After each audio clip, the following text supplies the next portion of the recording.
Hello, and welcome to the Trail Manners Podcast.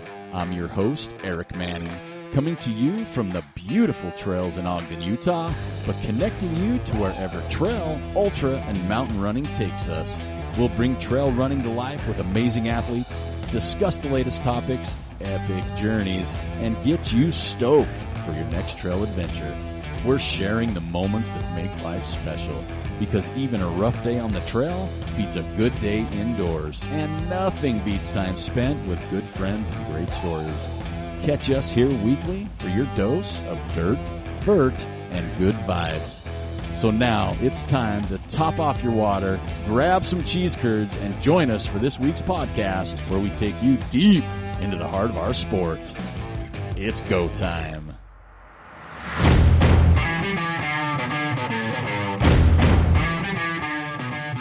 Hello and welcome to episode number 326 of the Trail Manners Podcast.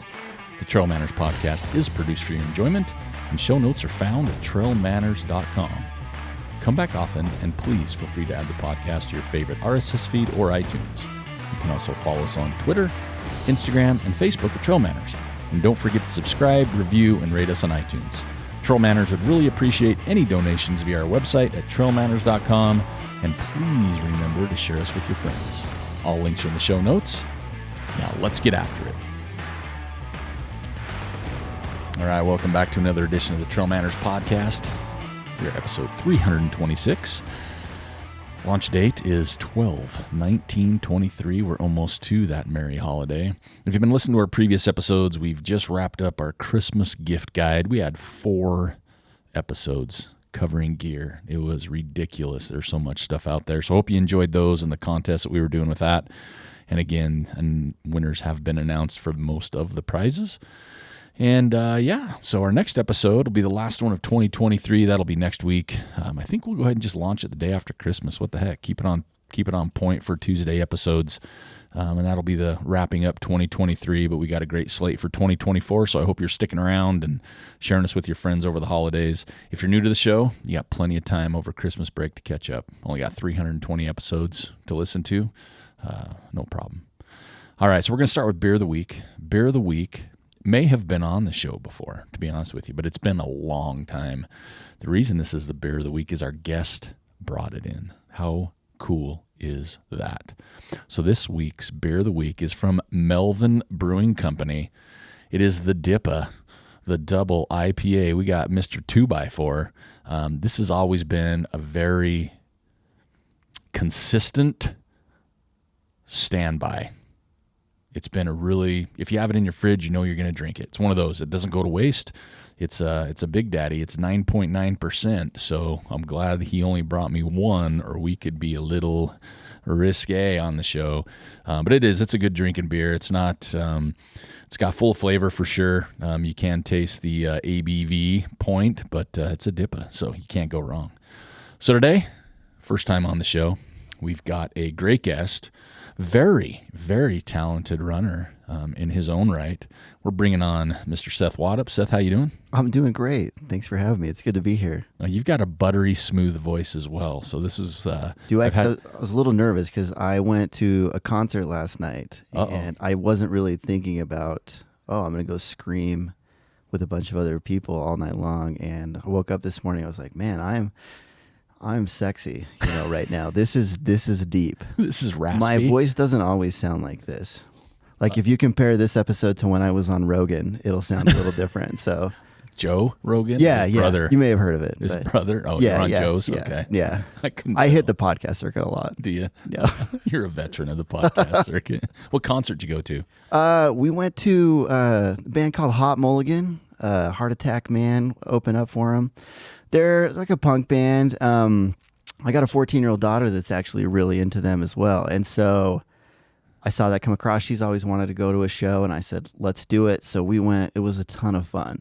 Not something I ever had on the radar of like doing with my kid, because I figured I would always age out of that. But I love going to shows. Love going to music, really all kinds of music, but like the small divey punk shows are some of my favorites. And so yeah, it was cool. Did that with her. We had a good time. Felt like an endurance event in and of itself at my age, but was fun. I made it. Super fit. Calves are a little sore because you're probably bouncing on your Dude, toes. honestly, the kneecaps this morning are, and I was regretting my footwear selection, Yeah. Went with the Vans to try to, have the aesthetic, and wishing I was in a pair of Hokas or something.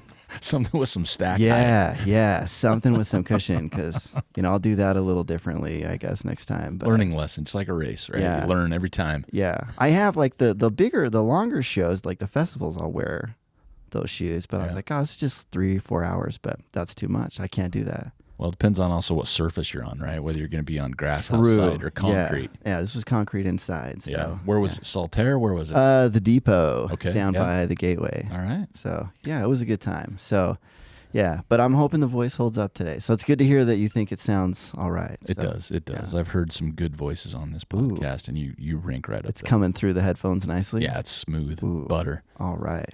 So we're going to, on the heels, before we start, I'm going to put you on the spot. Oh, okay, This let's is do something it. we haven't talked about. So we're on the heels of our Christmas gift guide show where we talked about all the cool gear for trail runners, shoes, socks, you name it. Anything you need to run, race, after race, everything. What would be the top few on a list of yours that you like? They're your standbys or something you're like, man, I hope St. Nick brings me this year. Oh man, I've always, prided myself on being a simple man. Not getting too caught up in the gear, but that being said, when I've had friends that have gifted me nice gear, I'm like, why am I buying my trail running shorts at Ross all the time? Like, this is way better. I will say one thing that I would love to show up under my tree is a pair of Hoka SpeedGoat 4s. Okay. But I know that's not happening anymore because they don't exist, because I've scoured the internet and they're all sold. They're gone. I really miss that shoe for its durability. So that one would be out there. One thing that's really... What size are you? I'm a 9.5. Okay. Yeah. Listeners heard it. Yeah, if anyone wants to send those in, it'll be great. I'll do a free cameo of me singing "Happy Birthday" to you in my super cool voice, if you want, for a pair of those. One thing that I thought was really stupid when I first put it on, but I really do like, is the Solomon Pulse belt, the waist belt. Okay. Having that, being able to slip a phone in it, and some keys, and then also having to where I can put one of those collapsible Solomon flasks, like the bottles. It's nice to have, and to have one gel. Like, it's nice to be able to not have to wear a pack to go do 13, 15 miles. So that was one that I think is a sneaky good gift that people may be like, what am I going to do with this? And then they try it out and it's great. And then also it works really well to help with lighting. I use one of those waist lights, the Kogala. Yep. It rigs up really, really nice in that. So you're not a gear guy, but the Kogala is like newer, higher end lighting. It is higher end lighting. So I'm not a gear guy, but my first 100 miler with just a headlamp was not enough to keep me awake. I was a dead man walking. So I mean, it's just kind of how you are on those, right? But like, I needed something brighter, and remember seeing those at the aid stations and just feeling like they were blinding me. And I was like, I should get one of those. And so I did, and I've been really happy with it. Battery packs have really stood up. Like, I've had it for a couple of years now, and they still hold a really nice charge. And Okay. Well, I'm going to have to look into that because that came up on the last gift guide, was the Kogala. yeah, And I've definitely seen them. You can't miss them once you see one. right, like you right. said. You can't. Yeah, But if you see one, then you see this green flash in your eyes for the next 4 hours as well. Yeah. So But- we got shoes, the Hoka SpeedGoat 4. Uh-huh. We got the Pulse Solomon belt. Yeah. And we got the Kogala. Yes. Is that kind of your jam? There's got to be something like. Something Okay, yeah. No, here I do have, because I was like, what's the thing that I'm like, tell everybody?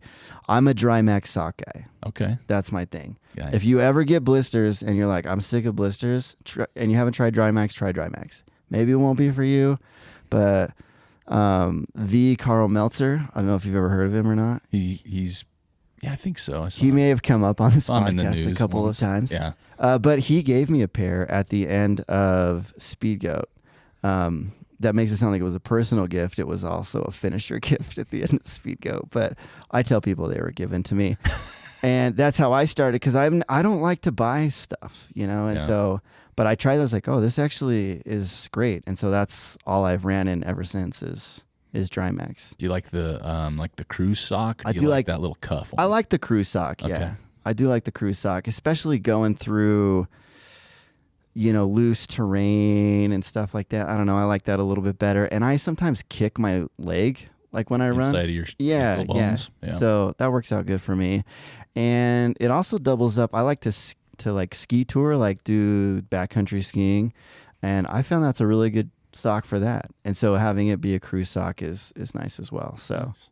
multi-purpose. Well, that sounds like the go-to gear: shoes, socks, lighting, and your waist belt to carry your stuff. Simple man. Yeah, I think so. I can make almost anything work, but but I got to add in body glide, squirrel's nut butter, the things I'm thinking of. Like, oh man, I've had some experiences. Now you're wandering, right? Now I'm you're wandering. like, okay, well, I can't go without that. But some type of chafing barrier is definitely a necessity for longer runs, especially in the summer. Yeah, I agree with that. So I guess that would be the Seth starter pack. I like that, the starter pack. But I'm sure there are things out there that I haven't even come across yet that would blow my mind.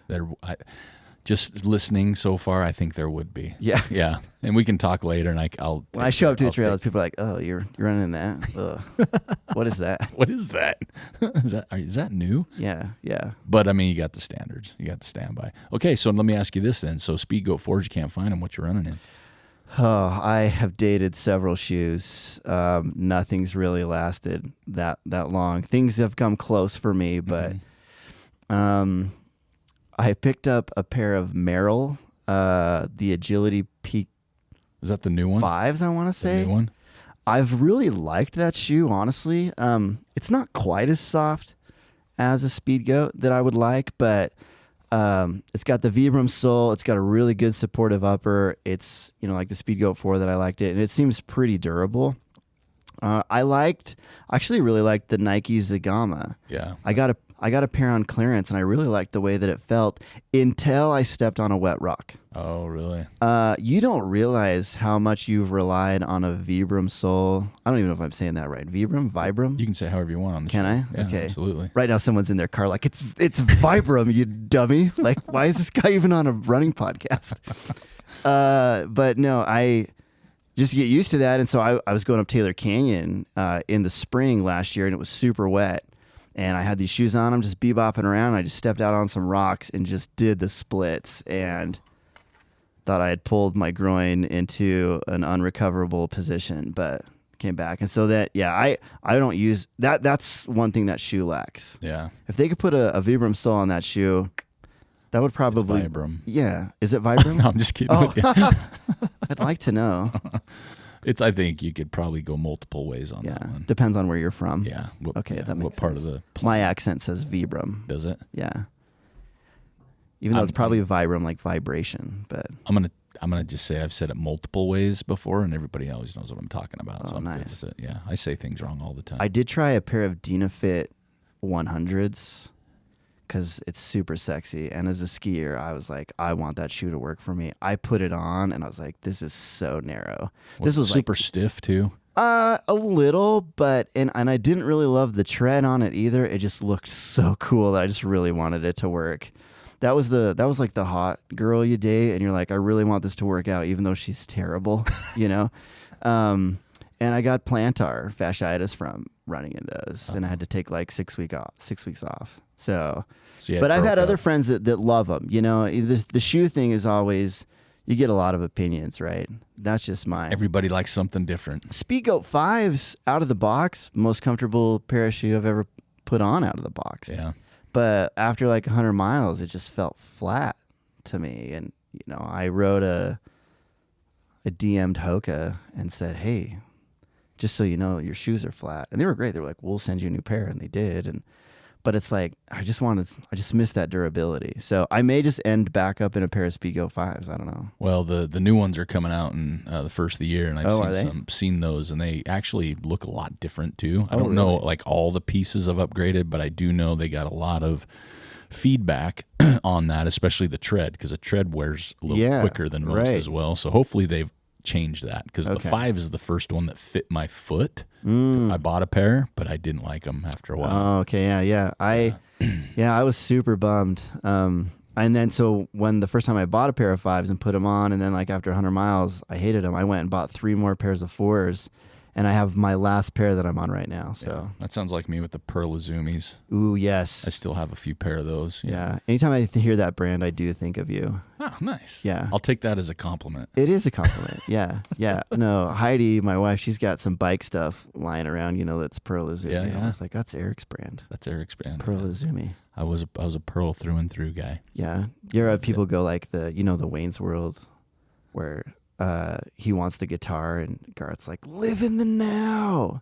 Your people hate on your like Not at all. longing for Pearl Izumi. Not at all. Good. Yeah. It's okay to like the things you like I think that's what makes it. and miss the things you miss. And I That's do me miss. with the SpeedGoat Forest. I never thought I would care about a shoe that much. That's stupid. Well, hopefully Here I am. 2024 will help. You can get over that. God, this has been good for me already. That's positive. That's Yeah, great news. This is what we're here for. Oh, I feel better already. Self-help. Thank you. Thank you so much. All right, so let's get into some running. Let's some do it. real running. So you've Yeah. got a pretty good background in racing. I was kind of doing what we do. Okay. We do that in intra web, World Wide Web stalking. A lot of 100-milers. I say a lot. That's more than a couple. A few, yeah. So you've got you got the Bear 100 Uh-huh. a few times. You've got Bryce 100. Yes. That's not an easy one. Turns out, no. And you've got some 108K. Yeah. And I want to ask you about that one before we move on. River of No Return. I What's your love that thoughts on the race. course? Yeah. I love that race. So I'm on the so fence this much. year. Not for the 108K. I'm just in the 50. Okay, yeah. I think Yeah. 53K, 50 Yeah. something. You recommend that race? So that race is so great. If you want a race that really just feels it's all about just the race, just having a good day on the trails. That is such a good race. It doesn't really, there's no ties to any other big events. It's not really part of a series or anything like that. It stands alone. The race director, Paul Lynn, just does a great job with it. His family's been in ultra running for a long time. His son, Cody Lynn, is an excellent runner in his own right. They've got ties to Western states. I believe it was Paul's dad that shot the gun at the starting line for a lot of years. Wow. And so he said when he wanted to create this race that Western states was the standard, but he knows he's in Chalice, Idaho, and on a budget. Yeah. But I'd say I've never ran Western. Based on my odds in the lottery, I'm still, I think, 8 years away from getting my chance. But it's a great course. There's some steep to it, but it's runnable. Yeah. And it's so pretty. And that the Frank Church Wilderness, like that River of No Return area, is so beautiful. And it's deceptive, though, because so I had heard great things about it from a friend of the program, Sylvia Greer, Yep. who has gone and done it multiple times. Yeah. And she doesn't have bad taste in No, races. she's done some good stuff. Right. And so I was like, okay, well, I'll check that out because that seems like something I would be interested in. It lines up with a schedule. It's in June. It's a good long race. Try to get you tuned, see where you're at for the fall hundreds. Oh, it's so beautiful. It's so beautiful, as everybody's saying. I pull in there and you pull into Chalice and it's just burnt hills of Idaho. I was like, I've been duped. This looks horrendous. Wah, wah. Absolutely. This is so ugly. But once you get up out of the foothills and you just get a little bit higher and you start back on those trails, it's super cool. You go through just these old there's some on these old mining roads. You run next to these old shafts. The aid stations are done really well. The town of Chalice is not very big, but it shows out to support that race. Well, I think that's the thing for me because there's not a lot of I haven't seen a lot of photos. Yeah. But I do know Chalice, so like you were talking about what it looks like, and I'm like, okay, is this pretty? Like that's how I gauge a lot of my runs. I want trees, I want water, I want green if possible, and I don't want roads. So that's one I've always looked at. And this year, I want something there in June, right? Yeah. And it has to be a 2-week window that I need something. And that's that window that one pops up in. And again, it's not a race I've ever done. And I'm trying to do more of those. Yeah. So it's like, okay, I'm going to try something new. But again. Yeah, I like that too. I mean, that's kind of my philosophy. That's what took me out there is I'll do something different. And it was awesome. I loved it so much. Heidi, my wife, she crewed me out there when we did it originally, and you know, she liked it enough to go back and do it again. She ran it just last year, River of No Return, and had a great time. Ran a killer day. Had a great race out there. That's just what she does. But yeah, it's a really fun race. It's crewable. Like if you've got friends and family out there, you know, it's accessible at a lot of different points. It's a good one. Okay. I'd recommend that one. That's good to know. And then you've done Beaverhead 100K, which is one of the show's favorite races. Oh, I don't. That one's hard. That's a gorgeous race, and you talk about race directors that do it right. David Tarkelson and his family. That place it's amazing. Like those been guys up there do it multiple great. times. Yeah. So you've done that one. Like I said, multiple bears, but a couple of here. So you've done a race we like to talk about. SpeedGoat. You've done that one. Yes. Give me your one word to describe that race. One word. You can't have more than one word. Oh man, do you have to put explicit warnings on this? Man, one word to describe SpeedGoat. I guess I would say in my experience, I would say it's an enigma. Enigma. Yeah, it's so mentally challenging. Yeah. It's hard physically, but just the way that it lines out is so mentally challenging. That's how I kind of got roped back into this series. Was I signed up for that race for my first time, I think 6 years ago, 7, I don't know. And I was like, oh yeah, and I had done like hardly anything. I had done a couple races, but I was still pretty new to it. And I went out there and I just died. Like it was so hard. I was like third from the last finisher. I didn't know that I was going to finish it. I was chasing cutoffs into the mine. It was the hardest thing I had ever done. But it was nice because it gave me context. Even doing hundreds after that, I was like, well, this isn't as bad as SpeedGoat. Like Right. I don't feel as bad as this. So then, last year I went back to try to do it again. I was like, I'm better. I'm more experienced. I want to do it again. So I did it, and I felt just as bad. Honestly, like there was a point I texted Heidi coming across the ridge where I'm like, well, I'm going to be like in last place again. You know, I was just being dramatic. I did run much better, but just felt that way because you were expecting to be do better. yeah. Right? And then at that point I was just pissed at it. I was like, and so then I went back again this last year. And I was trying to accrue some rocks as well. So I ended up doing 2 days. Oh, okay. It's like, I'll show that I'm not afraid. And so I did the 28K on Friday and then did the 50K on Saturday. And I had a lot of fun finally on those 2 days. Nice. It was so great. That's a lot of work. So I'll never go back. There you go. Because it left me a great taste in my mouth. It's a great race. It really is. If you're local to Utah, I feel like that's one you just got to cut your teeth on. Yeah. You got to experience. And even if you're not out, it's a fun one to do. Experience Snowbird and a lot of those trails. It's awesome. Yeah. It's really hard. And I feel like it's really hard. And you get to smack Carl when you come across the You finish do. too. Yeah, So you get that's to always smack nice. Carl. You smack him good. Yeah. He's waiting for it. Make fun of his gloves. Yeah. Just the fingerless gloves. So one more race I'm going to ask you about because it's on my list of what I would want to do someday. Okay. McDonald Forest 50K. Oh, man. It's in Corvallis, This Oregon. is going to be a long podcast, I feel like. We can not maybe worth running.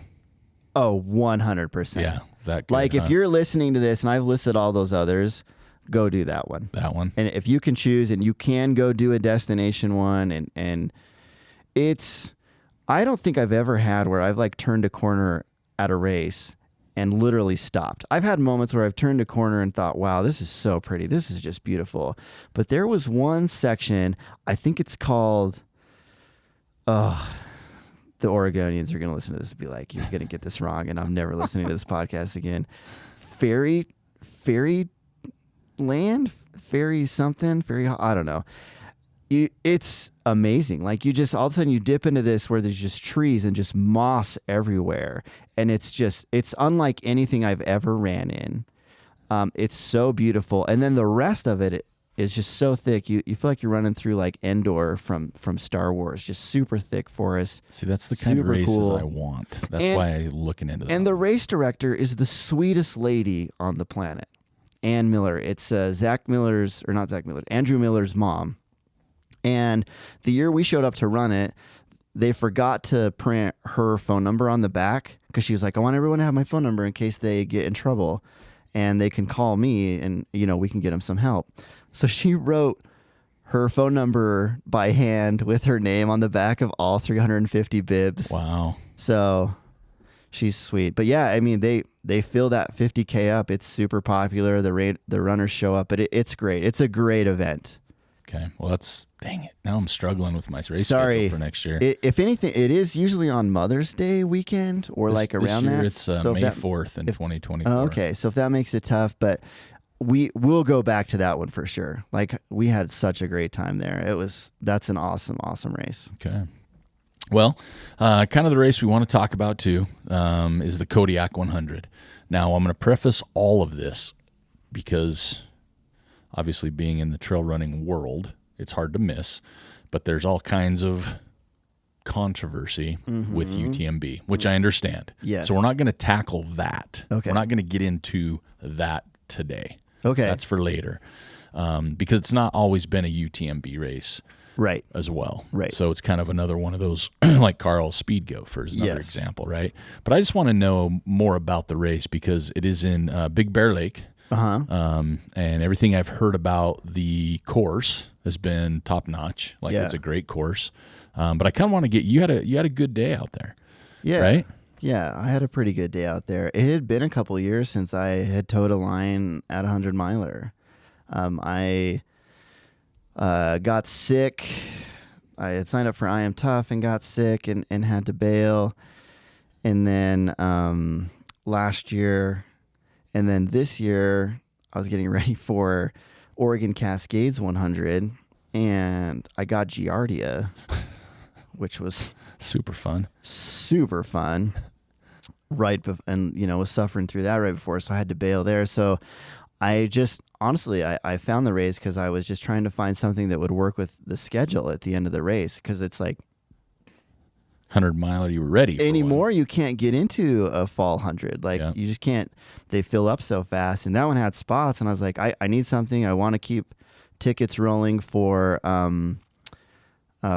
Western, and I was trying to get into UTMB. I do have stones for their lottery, but it was going to be 2 years since I had done 100 miler, and you need one to have what they call an index, and just has to be on their list. And so that one was also on their list. So I'm like, okay, I'll do it. And then turns out it's one of their races, so I would get additional points for that as well. So that's kind of how I ended up at that race. So let me ask you this, because you've done the Bear, you've done Bryce, and you've done multiple, mountain trail races, SpeedGoat, obviously. So what I've heard about this one, it's 100 miles, and it's got about a little over 17,000 feet of climb. Yeah. Which in a 100-mile mountain race is not, I want to say a lot, but it is. Sure, yeah. But I've also heard that it feels a lot more than that too.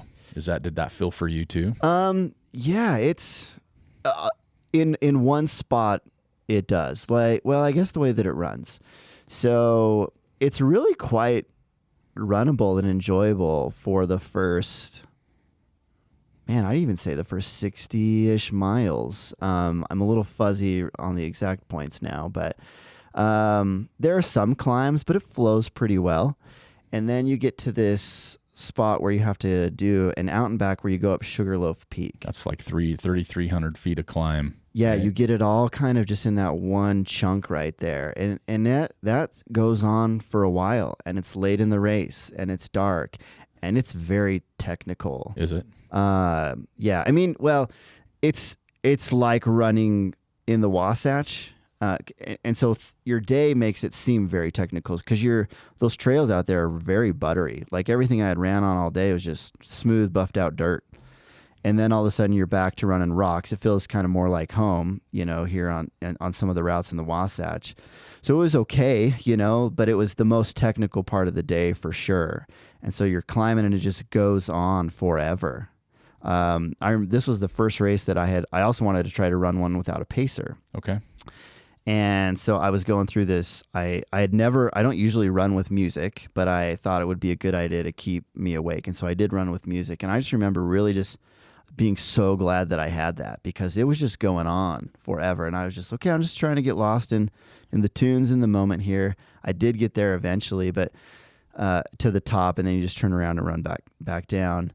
And then you kind of feel like you're over it because that was a really long climb. You're like, okay, now I'm done. I'm at like mile 80. And then you run just through town, just a little bit on some road. You get to a ski resort and there's just it looks like a little bump on the elevation map. But it's one of those that's got like 1,400 feet. Yeah, it's got like 12 switchbacks and you're 90 miles deep. And it's hard. Like I remember feeling very beat there. And also, though, they had started the 50K and the guys just come blazing up those switchbacks and make you feel just really good about yourself. Oh, so good about yourself. It was fun to watch those guys. Honestly, they were just crushing. But so yeah, it does feel a little bit more like that. Overall, the course, the race, you enjoyed the everything with that? I did. So the course, the thing that I think is unique about that course is you do feel like you kind of run through a few different climates. Okay. The way that because it's a big loop around the lake, essentially. And so you hit different aspects, some of it's north facing, south, east, west. And so with each different aspect, you have kind of just a little different environment. On the north facing stuff, the trees are really thick and you just feel like you're deep forest, and the pines are so tall. The pine cones out there, I remember we brought some home for our kids because they look like footballs. They're humongous, super cool. And then you get to where it's like kind of more feels like arid desert just through like some really cool rock features. And then there was somewhere I felt like I was running in Bryce again, where it was a mix like rock and pine, So, and the stretches that way are really fun as far as the course goes.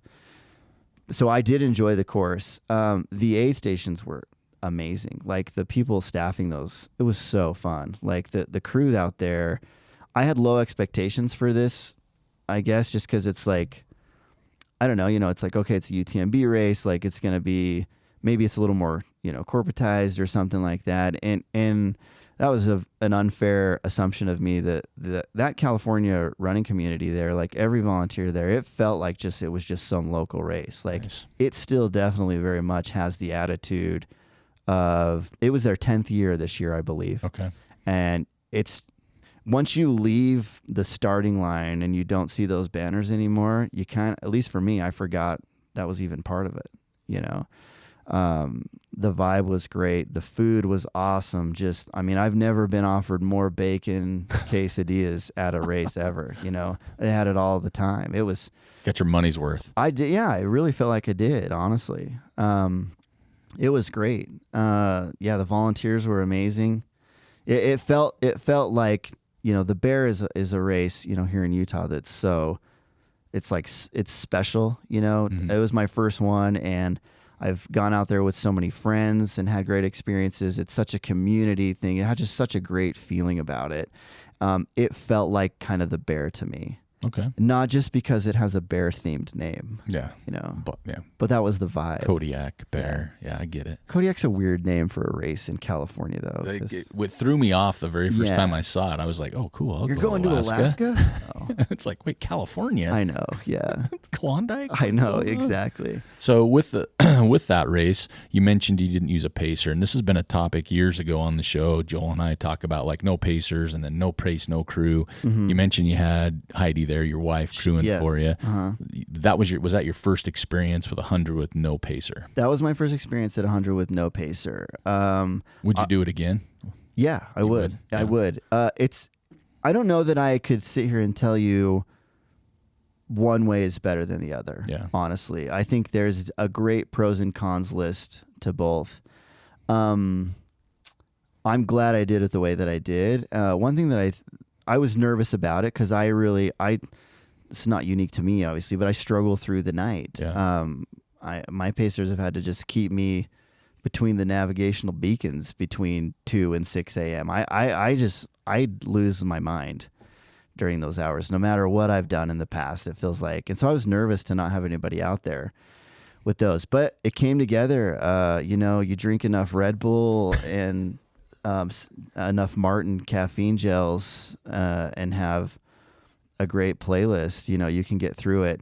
And really having to rely on yourself, I think, is great. And not having to, I don't want to say waste energy on a pacer. Yeah. Because pacers, I think, definitely give more than they take. Obviously, that's what's great about them. Sure.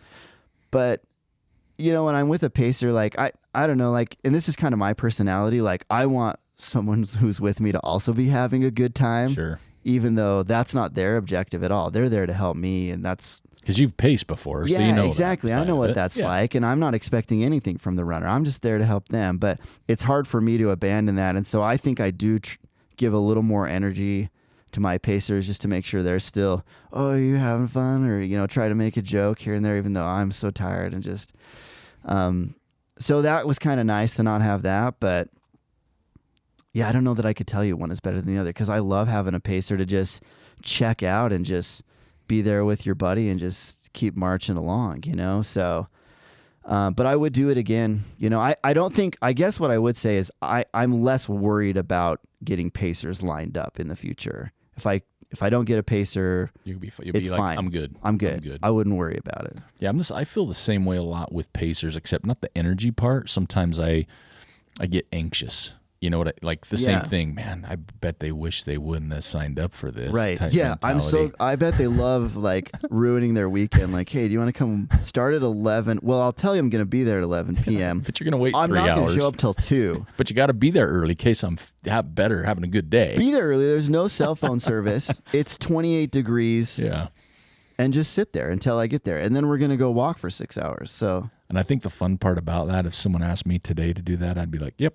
I'll do it. Oh, yeah. You know absolutely. what I mean? Oh, but when you're the best. runner, you're always like, man, if I got to get there. And then again, when you're in the race, and again, everybody's different. But yeah, I've had that feeling multiple times when I've had pacers. And again, always appreciated them because I've paced as well. And so exactly what you said, you know what you're signing up for. Right. At the end of the day. It keeps you honest. Yeah. Knowing that you've got somebody waiting for you, that they've spent some time to come out and help you out. I think that's a benefit of a pacer, is it keeps you going. Yeah.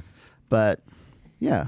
So on since it's a UTMB event, I noticed that they also have like a mandatory gear checklist. Yeah. How I'm always curious on that, to be honest with you. Yeah. I'm always curious on how strict they are. Like how I know they put it on there and they, this is like minimum amount of water here. You got to have a reusable cup, mobile phone, all that stuff. But 2 working headlamps, jacket for bad and a hat. Yeah. Right. Yeah. I know. So how serious were those interesting. things? So this wasn't my first, UTMB event. You've done Desert Rats. Yeah, I did Desert Rats as well. Desert Rats was like, they didn't check anything. Desert Rats was like the name is. That's a kind of a fun, gritty spring race as well, honestly. Yeah. But SpeedGoat this year, when I was there, they had these guys in these blue jackets, like walking around checking. They're like, "Do you have your jacket? Do you have this?" Like they mostly wanted to make sure people had a jacket. Sure. Because, you're standing there and there's all these guys with, tank tops on and onesies. Yeah, and it gets cold. And there was a ton of snow on the course still this year. But I just at SpeedGoat, I just was like, oh, yeah, I had a pack on. I didn't have a jacket. It was going to be 90 degrees that day. And it was my 4th time. Like I had just been there yesterday. Yeah. And I was like, oh, yeah, I just tapped my bag and I was like, yeah. And they didn't check me or anything. And I was like, whoa, they're going to check. And so then when I went to Kodiak, I was like, they're probably going to be even more strict on that because it's 100 miles. No, those guys weren't there. They didn't check. The blue jackets weren't there. The blue jackets weren't there. I like that. We might use that on the show with some segment. We'll start calling stuff the blue jackets. Yeah, the blue. Oh, you mean security? The blue jacket security out there. I was like, when I started walking towards the starting line, I was like watching for those guys to try to. I mean, I had pretty much everything, but I'm not carrying 2 headlamps. Yeah. But I see. I think when I look at some of these lists, like the jacket one, I understand. I mean, there's been more issues in the last 3 years in ultra events than ever before. It feels like we say that because we're just now it's real time. Everything's real time. It's tweeted before the person falls type mentality. For sure. So I can see certain things. But I just thought it was funny when I'm reading through their list and it's got bullet points and the last one says hat. Hat, yeah. Like you gotta have a hat. Gotta have a hat. And I'm like, what if I had buffs? Yeah. Or headbands? Yeah. You know what I mean? Yeah. No, definitely not everyone was wearing a hat at the starting line. There are those people though, right, Eric, that you look and it's like, what are you doing, dude? Like, there was this one guy I remember it wasn't at this race. I'm trying to remember which. It was a 100-miler. I think it was at the Bear. And he was like a gym bro, right? Yeah. And he just had these huge baggy shorts on, which obviously there's no problems with that. One of the best to do it wears baggy shorts. And then just like no shirt on, and like an old Nathan pack that just like around his shirtless torso. And I was like, bro, it's 5 a.m. in Logan. Like, it's cold.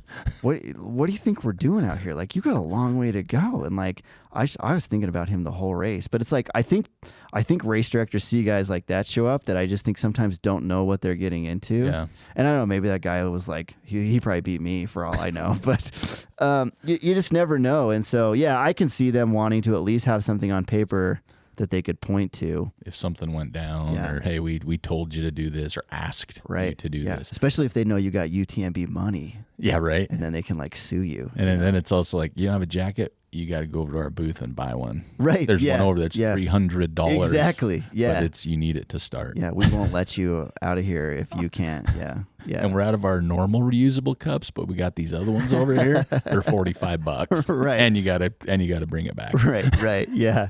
Yeah. No, for sure. But they weren't too strict on that at the races that I've done. SpeedGoat was the only one I've seen them check anything. The blue jackets were there. Jackets. Watch for the blue jackets if you sign up for those. Yeah, the UTMB. Actually, really, just everyone do what it says. Do the right thing. Yeah, I like that. Be responsible. Don't put the race director in harm's way. Yes, exactly. Not to worry about yourself, but just not the race director. Yes, right? 100%. Yeah, I agree. Carry I always have everything you got. Well, so I've seen some still with like, matches, all kinds of stuff. And I get some, but I'm like, someone's going to start a fire one of these days, like a legit fire. Yeah. You know what I mean? Oh, like, yeah. It's just some of the stuff. I appreciate when people are prepared. I'm one that's I'm probably middle of the road.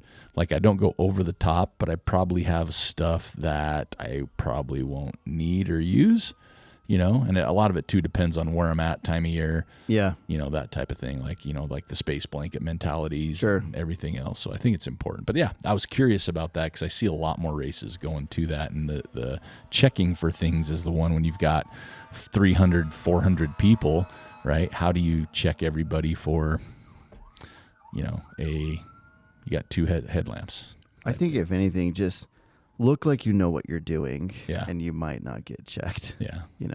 But if you show up with a belly shirt on, and it's 23 degrees outside, and they're probably gonna ask you if you have your jacket. They've never asked me.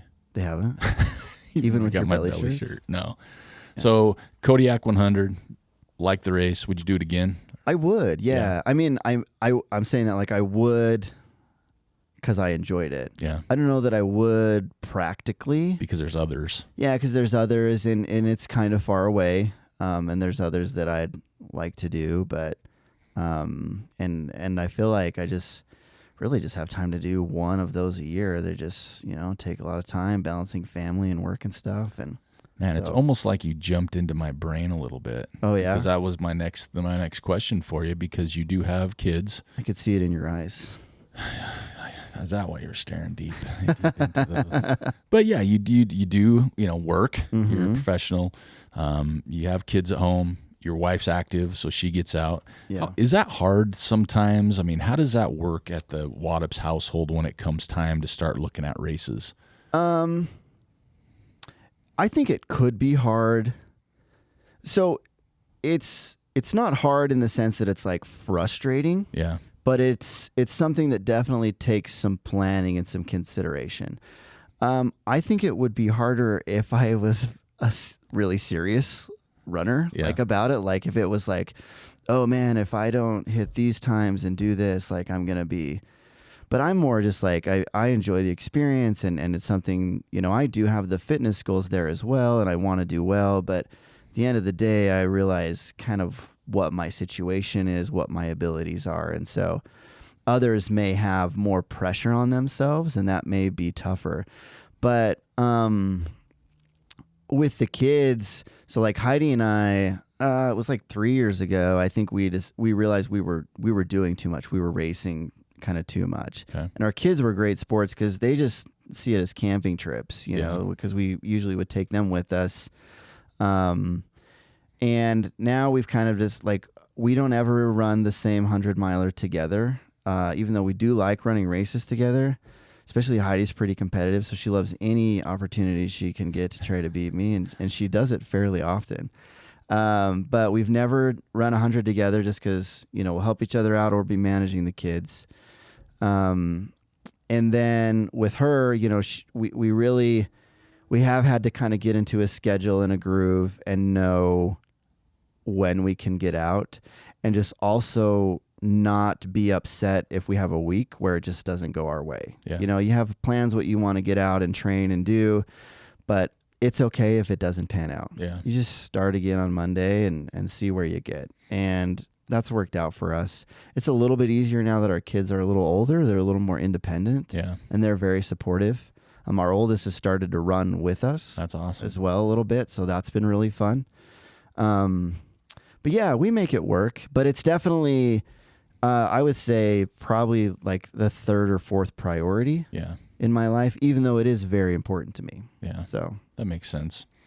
Because that is kind of one of those things when you see that dynamic, because it's not rare, right? Right. It's just like you mentioned, if it doesn't work, because it could be work, right? Mm-hmm. You can throw your week off. It could be weather. Yeah. Right? Multiple things. So I can totally see where having that flexibility, but I think it's also the right mindset for it too. Not like you mentioned, if you're like uber competitive and you're trying for X, Y, and Z and it doesn't work out, I can see where it could derail a lot of things. Yeah. Right. And no shame. I mean, I'm not like trying to throw shade on anybody that takes that approach. If anything, it's more just because I physically can't be that guy. Yeah. You know, and I recognize seeing some of those guys, what they put in the volume to do that. It's impressive. And I imagine that being very difficult to manage. And so I think keeping my expectations where I can and know that it's okay, I'll just go out there and do my thing. And at the end of the day, no one really cares, right? Like your coworkers they have no idea how to quantify what that is, you know? Like I could have won, or I mean, not won, but say you're like fourth and you just have a killer day, but it's like, or you could be 85th to 99% of the people in your life. It doesn't matter. Or you get the one you're like, it's the same. You finished 85th? Yeah. And you're like, yeah, but there was like 400 and my time was this, but you were 85th? Yeah, They count exactly. that low? Yeah. They don't stop at 5? Yeah. For me, they're like, you were 85th, like in your age group? You got to start training harder, because based on your pace I saw, that's probably what happened. They quantified that well. Yeah, exactly. So talking about those things and, noticing that you've done, what's your preferred race difference? Like what's the race distance that you really like? Or is it more about the event? That is such a good question, because I really thought I had figured out what it is. Mm-hmm. I know that we don't talk a lot about road, as trail runners, but I ran a road marathon this year as well because I really wanted to. Heidi got into Boston and ran Boston a few years ago, and when she got in and she's like, I think I want to go, and I was like, why? Why? You want to go to a crowded city and run another road marathon? Like, how cool could it be? That sounds terrible. It's gonna be so expensive. But I'm supportive and like, yeah, let's do it.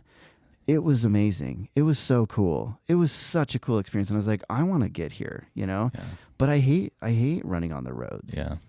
I don't enjoy it. Because I would try to mix it in just because sometimes the weather, it's the only thing that you can do in the winter, right? You need to get in and run quickly. Yeah, you need to get something drive somewhere. But this last winter, having that goal of, I have a very stout time that I have to hit to get into that race. And so training with the purpose made it much more enjoyable and focused on different outputs in my training through the road, not looking at it as just something fun that I do with my friends after work. Like, I had these goals. And then I had a lot of fun running that race this year. Even though it was, shorter time-wise, but I didn't ever think I would have fun running a road marathon again, but I did. I'm not signed up for any others. Well, except for, not to toot my own home, but I am going to run Boston in April. And that may be my last road marathon. But it was fun. And so, like, your question about, is there a perfect distance? I kind of think it matters the event for me. Like, what is it that I want to do? Sure. And I've had a lot of fun doing different things. Like, I've had a blast on some 50Ks. I've had a terrible time at some 50Ks like SpeedGoat. 100Ks are, I think, one of the more interesting distances. Yeah. I think that's like trail economics, like the ultra economics are probably the most efficient in 100K. I think you get the most bang for your buck in 100K. You get a run all day. Yeah. You get the experience of almost doing a 100-miler. You get to sleep in your bed at the end. Yeah. You know, some of you finish in the dark, and so you've been out all day. You get a lot of it, but you don't have to go through the night. And some of it, the cost of entering, yeah, is different and dramatically different in some. Dramatic, and the logistics are just a lot easier. Yeah. So you maybe get the most bang for your buck out of 100K. But maybe that's just based on the 100Ks that I've ran. Sure. You know, I don't know. I kind of liked it all, really. Okay. I'm focusing on the 50K distance in 2024. Yeah, 50Ks are super fun. Yeah. That's kind of my up until the end of the year, right? Yeah, doing the bear, but I want to really focus 50Ks next year. You know, and in the ultra community, sometimes I think we're like, oh, it's just a 50K. Right. You know, we're all guilty of saying that. Yeah. It's still a long ways to run. It is. And you usually try to run it Faster. harder. Yeah. Yep. They're still hard. They're still challenging. I think they're all hard, but yeah, we're all guilty of saying that, especially when you have a race nowadays where there's like 2 to 3 distances, right? Right. And you know there's a 100-mile, a 50-mile, a 50K, maybe even something shorter. And like, what are you running? It's never the 50K. It's always, I'm just doing the 50K. They put the J word in front. Right? And it's just really weird how that has snuck its way in there. Yeah. But it's like, man, that's still awesome. No, it's right? it's amazing. Like any of it. Like even we talk about on the show a lot, we talk a lot about ultras, obviously. Yeah. But I'm talking to a guy a couple of weeks ago, and he's training for his first half marathon. Yeah. And he's like, oh my gosh, I can't imagine doing like a 50K. I'm like, dude, half marathon, you're getting there, right? Like you've never run before. Yeah. I'm like, that's awesome. I It said, is. to be honest with you, I can't imagine running a half marathon because I know I'd have to go fast, and I'm not built that way. Yeah, that's the thing, man. It's all relative. Like running super hard for 13 miles can be is really, really hard. Yeah, I think any distance is spot on. Yeah. So what's your, do you got any plans for 2024? Do you have anything kind of lined up or kind of some floating ABC schedules? So kind of. I mean, the only thing I'm signed up for right now is you know, Heidi and I are going to go do Boston. We're super excited for that, to get that experience. Yeah. I'm going to be super slow there and just like enjoy the moment. Oh yeah. Like I'm just going to try to soak in my moment, you know, like they'll probably think I cheated to get my qualifier when I they're like, what in the world? Like, why did it take you 5 hours? It's like, well, I was sampling all the aid stations, man, you know, I took my Polaroid saying hi, spent extra time at Wellesley College. Anyways. So yeah, we'll be out there. I am going to put in for the UTMB lottery. I think I have a pretty good shot on that based on I have a lot of stones and based on what I read on social media. I may be the only one entering the race, so that helps my chances a lot to get in. It's hard. I would like to sign up for some other races, but I think I gotta see how that one plays out. Yeah, because there's a obvious expense and right, you know, a little bit more to that one. And so when is the lottery for the big it's UTMB? The first week of maybe it's the second week of January. Okay. I was just trying to look at that because I was maybe going to put in for the Wasatch lottery, but it is before the UTMB. The due date is before the UTMB lottery, and I don't want to get stuck accidentally running Wasatch. Yeah. So I don't think I'm, going to go that route. Although, did you know I may be the only 2-time Wasatch lottery failure? There's probably others out there, but I feel like that race doesn't want me. So 2 years in a row you haven't got in? Well, I didn't put in last year, but yeah, 2 years in a row and I didn't get into Wasatch, and everyone's like, that never happened. Are you sure you signed up? Yeah, I was like, well, I did. I didn't get in. I don't know what the deal is, and doesn't like you. Maybe someone's looking out for me because I've paced a lot on that course, and It's tough. That's a tough one. But so, and then Heidi's doing her thing. You know, she's on the bear weight list, and she's got some other things too that she's gonna do as well. So we'll see. I think this year though, with the travel to Europe, Europe, hopefully, that I don't know that there will be much more than that. Yeah. It'll just be, you know, running around here. I'm sure I'll try to sign up for some kind of 50 miler, 100K tune up somewhere, but I don't know what that is yet. Nice. So That's awesome. Well, I got another surprise for you. oh no. We're bringing back the lightning round. Oh, all right. So you have no idea what I'm going to ask you. When I say lightning round, sometimes we've had guests confuse that by taking as much time as they could to come up with an answer. Okay. What the lightning round means is you got to answer it quickly. Okay, I'll say what first comes to my mind, even if I absolutely regret it. Even if it's not even relevant to the question. Like what's your, give you something like, hey, what's your favorite food? Raccoon. Raccoon bandits.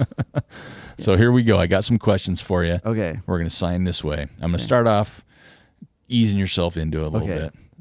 Bucket list race adventure you still need or want to do. Rim to rim to rim. Okay. Never done that. Would love to. Wow. Finish this sentence. I cannot run without. Wow, you're bad at this game. Oh, I cannot run without thinking about what I'm going to eat after the run, I guess. Okay, I'll let that slide. Yeah. If you could pick one person to run some trails with and pick their brain or talk to, who would it be? I am bad at this. I was expecting a lot more from you. Were you? Yeah. Oh man. I started easy, just so you know. You did, and So I wait till you answered get it to the quick, and end. I was like, dude, I'm gonna be so good at this. I'm gonna rock this. It's gonna be amazing. Shoot, dude, I don't even know. Someone that I would want to run with, probably Kim Kardashian. Okay, there we go. Just because I just want to be like, is this really like your deal? Like, look, it's just me, it's just you. We're out here on the trail. Are you really like this? Like, this feels like it's all a facade, you know? Let's get real here. What should be on everyone's run playlist? Run playlist? Name one song should be on everybody's run playlist. I Want to Conquer the World by Bad Religion. Okay, there we go. What song best describes you? Party in the USA by Miley Cyrus. I like that. If there's a movie about your life, who plays you?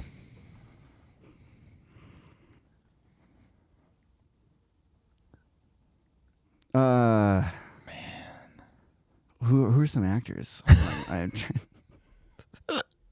Fabio? Who we got? No, dude, Fabio wouldn't get my artistic expression right.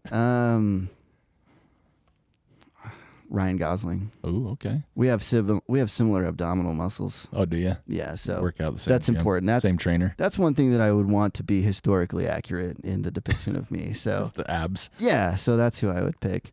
And we're both liabilities on defense in football. So yeah. I got that one. Yeah, there you go. Remember the Titans I reference? do, yep. Boom. Guilty pleasure song that's on your iPod. Semi-Charmed Kind of Life by Third Eye Blind. Hey, Always puts me in a good mood. what's the first ultra you ever ran? Oh, the Buffalo 50 miler. Nice. Man. Favorite part of trail running? The way it makes me feel. Nice. Last question, except for the one after that. Okay. Ready? If someone wrote an autobiography about your life, what would the title be?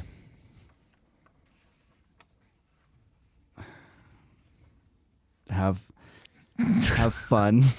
That's so lame. That's a good one. Oh god. I don't know. Something about just have a good time. Try stuff. Do cool stuff. That's a long title, though. I don't know if they'd get Well, that. that'd be the subtitle, though, right? Like, and there would be some kind of abbreviation, and then they would talk about it. like an They'd be acronym or something. Yeah. They'd be like, "Have you read Havakadu or whatever the letter?" Avocado. I don't know, dude. It's like a Woody Footy, but that makes more sense. Yeah, right. I would make it fit, but that's how it would be something like that. So Favorite aid station food? bacon, bacon quesadillas. Okay, I'm combining them into one because I eat them together a lot. Hey, that's it. That you're through. You're through the lightning round. First one we've had since we've been back. That's too bad because I actually feel like I was kind of on a roll there at the end. Don't you think? No. I mean, I got stumped a little bit with the book title. Yeah. And for the listeners out there, when he was answering the questions, he had his eyes closed. He was going deep for these answers. You guys, I have thought so hard about. Yeah, that was too much. It's deep thinking. I don't do a lot of that. I would. I don't think that's the case. I don't verbalize a lot of my deep thinking. There you go. I should say. Well, hey Seth, thanks for coming on the podcast. It was great to have you. Yeah, thanks for having me. It's a pleasure. Surprise! Heidi's coming on in January. Oh, is she? Yeah. Oh, awesome. I don't know if you knew that or not. Oh, not yet. I'm pretty sure she knows that. I had a little conversation with her, but we're gonna have her on. Oh, that's exciting. To kind of talk about like just how stellar she is and how it feels to be the athlete in the family. That's gonna be your longest podcast ever if you have to talk about how awesome she is. Well, thanks again for coming on. We really do appreciate you taking the time, and thanks for bringing the DIPA, the Melvins 2x4. You're welcome. Really appreciate there's a reason that. I gave you that one, and I'm not. You think it took me a long time to answer the questions with what I think if you had had this, you probably would have been a lot quicker. I think things would have just slid right off your tongue. I'd have fallen asleep, I think. You do? There's a couch over there. The Kim Kardashian answer probably would have been the same. Would it? Yeah. But a little quicker. A little quicker, yeah. I wouldn't have had to pretend like I was going to think of something else. Like something very like Gandhi. Yeah. Not Beethoven, man. All right. Well, yeah, thanks again for coming on. Yeah. Thanks for having me. And so we appreciate that. And again, everybody out there, thank you so much for listening to the podcast. We do appreciate it. Again, we've got one more episode for 2023. If you have any questions, comments, anything for us here, just send me a message, manners@trailmanners.com. Check us out on the social channels. And please share us with your friends. Let them know we're back. We're having a great time. And 2024 is going to be the best year yet. So with our special guest, Seth Waddoups, I'm Eric Manning, and we are out. Thank you for listening to the Trail Manners podcast. I'd like to thank Seth Waddoups for joining us today. I also want to encourage everybody to follow us on Instagram, Twitter, and Facebook at Trail Manners, or swing by the website at trailmanners.com. There, you can click on the donate button or check out our store page for some cool Trail Manners gear. And both donations and purchases sure help the show. You can always hit us up on the contact page or email me at manners@trailmanners.com. Let me know what you'd like to see, who you want to hear, or even if you would like to be on the show. Also, don't forget to share us with your friends. And if you take just a minute to subscribe to the show and leave us a rating or review on iTunes or Facebook, I really would greatly appreciate that. And don't worry, we have all the links in our show notes. Until next time, this is Eric Manning, still reminding you, you don't get what you wish for, you get what you work for. Now go get it.